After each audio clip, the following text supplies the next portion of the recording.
All right, guys, so today we're going to go ahead and hop right into what we're talking about today, and that is going to be objections. Now, there are 4 main objections that we're hearing in the field. Now, the way to overcome these objections it's going to depend on when you see them in the pitch, right?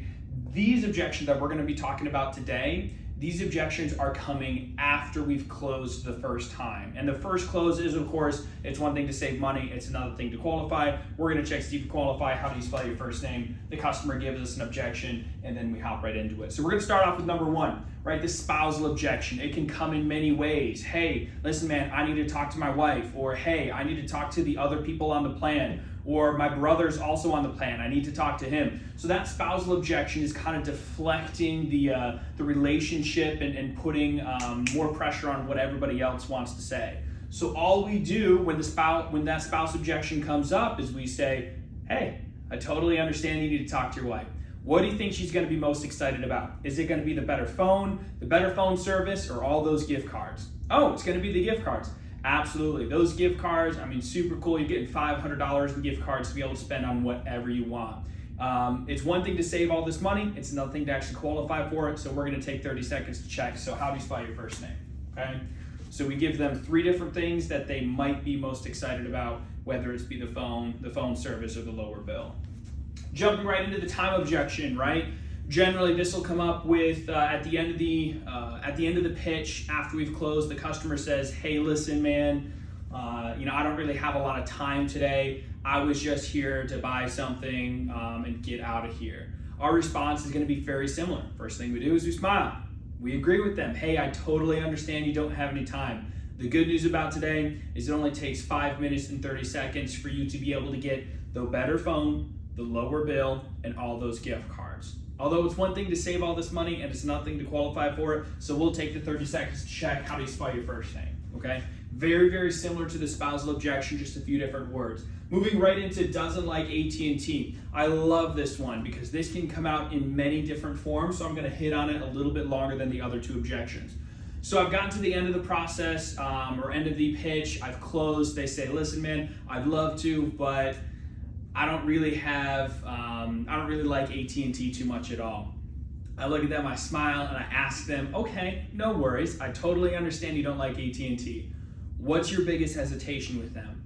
Oh, well, they didn't give me good customer service this time, or they didn't help me out when I needed help out, or my bill went all crazy.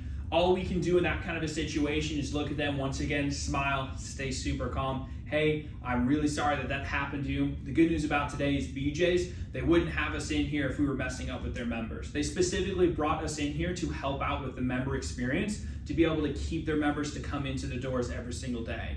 If we had an issue with AT&T every time we helped out a customer, there'd be a line all the way out the door with angry customers waiting to talk to us. The good news is there's no line, right? But today, in order for you to be able to get your gift card, to get your better phone service and to lower your bill, we're gonna make sure that you qualify. We'll take the 30 seconds to do so. So how do you spell your first name, right? Jumping right into the not interested one. Okay, so this is probably the most common one that you guys are gonna hear out in the field. It's gonna sound like this. Either A, they're gonna say, listen, man, I'm not super interested today. Or they're gonna say, listen, I'm gonna do some research and I'll come back tomorrow. Or they'll say, listen, I'm just gonna walk around the store really quick. I'll hit you up on my way back, right? All of those are saying that they're not interested, just in different words. Super simple to overcome this one. The first thing that we're gonna do is we're gonna smile.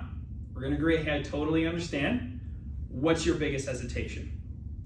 They're then going to respond with whatever they decide to say. If they respond with their actual hesitation, whether it's, oh, listen, man, I'm kind of wary about going with AT&T, or, I've had Verizon for so long, or, I really need to talk to my wife, or I don't have a lot of time. Great, we're gonna overcome that objection and then close again. But if you say, hey, listen, man, what's your biggest hesitation? And they hit you back with, I don't really have any hesitations, man. I just don't make snap decisions. Great.